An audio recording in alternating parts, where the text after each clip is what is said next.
அந்த துறை அமைச்சரை தொடர்பு கொண்டு இந்த இடத்துல இந்த பிரச்சனை, கலெக்டர்களுக்கும் டென்ஷன்.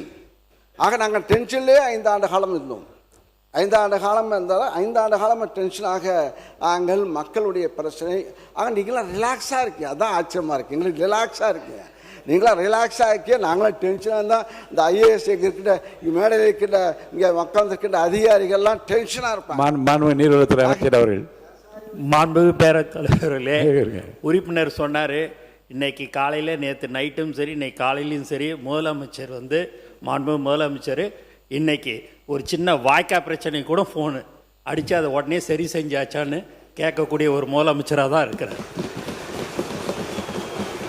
உங்களோட நீங்களாவது 5 வருஷம் டென்ஷன், நாங்கள் தினந்தோறும் டென்ஷனில் இருக்கிறோம். எதுலையோ எந்த ஒரு சின்ன விஷயமா இருந்தாலும் எங்களுக்கு அப்படி ஒரு பயம் இருக்குது. மாண்பு அமைச்சர் பிஸியாக தான் இருக்கார். அவர் பிஸியாக இருக்கார். ஏன்னா எல்லா கட்சியும் தொண்டார் அவர் பார்த்து புதுசாக வந்த இயக்கம். நாங்கள் 96 நாங்களாம் மந்திரியாகும் போது எங்களுக்கு அதே போல் தான் இளைஞர்களும் வந்து எங்களை கேட்பார்கள். இனிமேல் தான் உங்களுக்கு தெரிய போகுது, பாருங்கள். மேடை எதிர்பார்க்க போது பேசும்போது பேசுவது எளிது, ஆக நடத்தும் போது தான் தெரியும் கஷ்டங்கள். பாருங்கள், இன்னும் கொஞ்சம் 3 மாதம்தான் ஆயிருக்கு. இப்போ பாருங்கள், விவசாயிகள் போராட்டம் இல்லாமலே 5 ஆண்டு காலம் வாழ்ந்தார்கள். அதை பாராட்டணும். 5 ஆண்டு காலம் தமிழகத்தில் விவசாயிகள் போராட்டம். நான் முதலாக தஞ்சையில் போய் விவசாய கருத்து கேட்பு கூட்டத்தை நடத்தும் போது எப்படி வெடித்தது, அதை தாங்கி ஒன்றாக இன்னும் சொல்லப்போனால் இங்கே இருக்கின்ற அமைச்சர் பெருமக்கள். நேரு பெரிய விவசாயி, மாடெல்லாம் வளர்க்குறாரு, மாடு கிட்டத்தட்ட 1000 மாடு வளர்க்குறாரு. விவசாயம் 1000 ஏக்கர், வாழை தென்னை மரம், இப்போ எல்லாம் நெல். அதே போல் வேலு அவர்கள் டிராக்டர் ஓட்டுவார், பூதி அண்டை வெட்டுவார், வயலில் அண்டை வெட்டுவார். நீங்கள் செங்கவட்டைன்னு தெரியுது. மாண்பு பேரவைத் தலைவர் அவர்களே, மாண்பு உறுப்பினர் அவர்களை சிக்கலுக்கு விட்டு விடக்கூடாது. ஏனென்றால் சீலிங் இருக்கிறது, அதில் மாட்டி விடுவாங்க.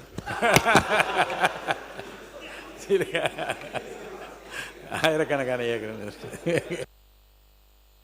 ஆன்சரிங் அப்போ இருந்தது.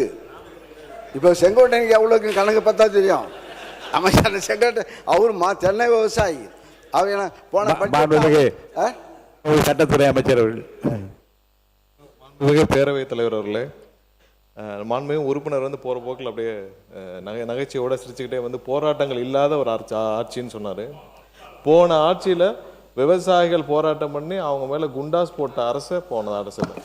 எத்தனை பேர் குண்டாஸ் போட்டு அவங்க எவ்வளோ கஷ்டப்பட்டாங்கன்னு தெரியும்.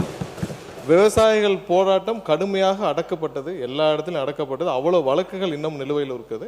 அவ்வளோ பேர் நிலுவையில் உள்ள வழக்குகளை வாபஸ் பெற சொல்லி போன வாரம் தான் விவசாயிகள் சார்பாக பெரிய கோரிக்கையும் வைக்கப்பட்டது. ஸோ அதை இங்கே குறிப்பிட விரும்புகிறேன். நன்றி. உறுப்பினர் நீங்கள் பேசலாம். மாண்புமிகு பேரவைத் தலைவர்களே, அவர் எந்த போராட்டம்னு தெரியாமல் பேசுகிறார்.